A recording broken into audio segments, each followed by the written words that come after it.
શ્રી ગણેશાય નમઃ. ત્રિશુળ ચેનલમાં તમારું સ્વાગત છે મિત્રો. આજની વાર્તા છે ખાડો ખોદે તે પડે. એક હતો બ્રાહ્મણ, તેનું નામ હતું મણિશંકર. 4 બાળકો અને પતિ પત્ની, આમ 6 માણસોનું કુટુંબ હતું. આ અત્યંત ગરીબ કુટુંબની દશા હતી અને આ દશા ભક્ત સુદામા જેવી હતી. બાળકોને ભૂખે ટળવળતા જોઈ અને બ્રાહ્મણ પત્નીએ મણિશંકર મહારાજને કહ્યું કે તમે આમ આળસુ બનીને ક્યાં સુધી બેસી રહેશો? આ બાળકોનું ભૂખનું દુઃખ હવે મારાથી જોઈ શકાતું નથી. તમે રાજા પાસે જઈ અને માત્ર એટલું જ કહેજો કે સાચું તે સાચું અને ખોટું તે ખોટું. મણિશંકર મહારાજ તો સવારે સ્નાન વિધિ અને પૂજા પાઠથી પરવારી અને રાજ દરબારમાં જઈ અને તેમણે રાજાને કહ્યું કે સાચું તે સાચું અને ખોટું તે ખોટું. આ ગરીબ, નિરક્ષર, કંગાળ અને નિર્બર બ્રાહ્મણ ઉપર રાજાને દયા આવી ગઈ અને તેમણે આ યાચક બ્રાહ્મણને એક ચિઠ્ઠી લખીને આપી અને તે ચિઠ્ઠી ખજાનચીને આપવા માટે કહ્યું. બ્રાહ્મણ તો હર્ષ વિભોર બની અને ચિઠ્ઠી લઈ અને ખજાનચી પાસે ગયો અને ખજાનચીએ તેને 1000 રૂપિયા આપ્યા. લોભને થોભ ન હોય. બ્રાહ્મણને તો હવે લોભ લાગી ગયો. તે તો રોજ દરબારમાં જાય અને રાજાને કહે કે સાચું તે સાચું અને ખોટું તે ખોટું. એમ કહે એટલે રાજા અતિ ઉદાર હોવાથી દરરોજ ખજાનચી ઉપર ચિઠ્ઠી લખી આપે. અને આ જગતમાં કેટલાક મનુષ્યો અન્યનું સુખ જોઈ અને અદેખાઈ કરે છે. આપણને પંખીની જેમ હવામાં તરતા આવડે છે, પણ કીડીની જેમ સંપત્તિ જીવવાની કળા આવડતી નથી. ગામનો જગલો વાળંદ મણિશંકર મહારાજને સુખી જોઈ અને વિના કારણે પોતાના મનમાં બળ્યા કરતો હતો. તેને આ બ્રાહ્મણ પ્રત્યે દ્વેષ ભાવ ઉત્પન્ન થયો. ઈર્ષ્યા એ મનની નાનપ બતાવે છે. પૂર્વગ્રહથી પીડાતી વ્યક્તિને હંમેશા અભદ્રતામાં જ રસ હોય છે. તેને કાંટા વેરવાની કે નિંદા કરવાની ટેવ પડી ગઈ હોય છે. જગલો વાળંદ નિયમ અનુસાર રાજાની હજામત કરવા જતો હતો અને વાણંદ ખૂબ જ વાતોડિયા સ્વભાવનો હતો. તે એક દિવસ જગલા એ રાજાને કહ્યું કે રાજા, આપ તો ઘણા જ ઉદાર અને પરોપકારી છો.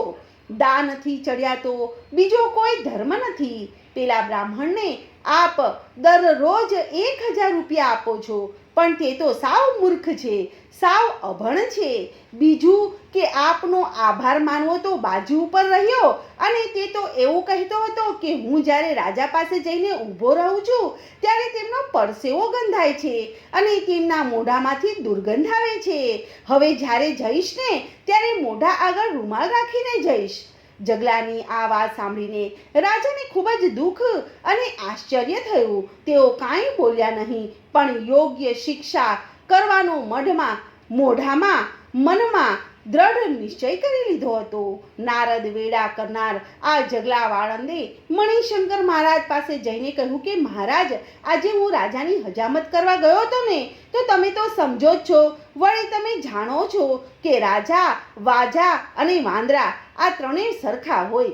રાજાએ કહેડાવ્યું છે કે તમે હવે જ્યારે રાજ દરબારમાં જાઓ ને દાન લેવા માટે, ત્યારે મોઢા આગળ રૂમાલ રાખીને જ વાત કરજો, કારણ કે તમારા મોઢામાંથી ખરાબ વાસ આવે છે. માટે મોઢા આગળ રૂમાલ રાખીને વાત કરવી એ વિવેક ગણાય છે.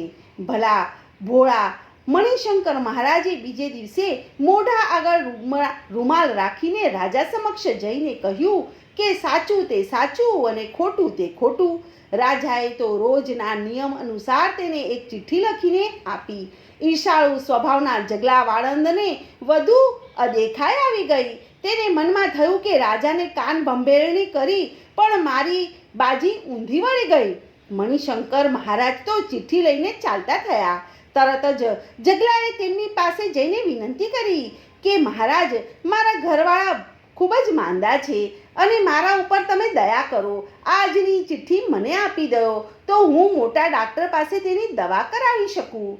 ગરીબાઈમાં પણ અલ્પમાં અલ્પ દાન કરનારને મહાન ફળ મળે છે. ભોળા હૃદયના બ્રાહ્મણે જગલાને ચિઠ્ઠી આપી દીધી. જગલો તો ચિઠ્ઠી લઈને ખજાનચી પાસે ગયો.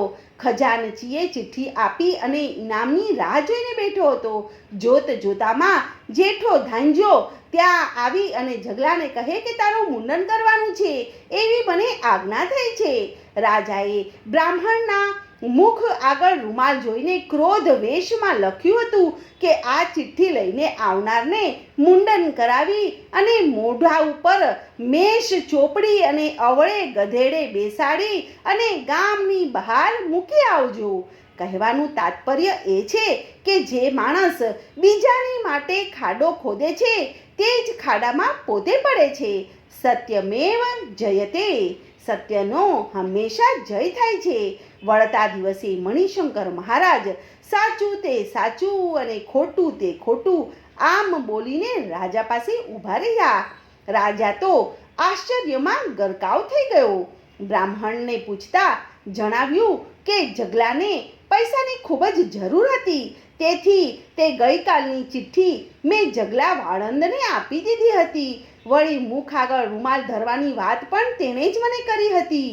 હવે રાજાને ખાતરી થઈ ગઈ હતી કે સાચું તે સાચું અને ખોટું તે ખોટું.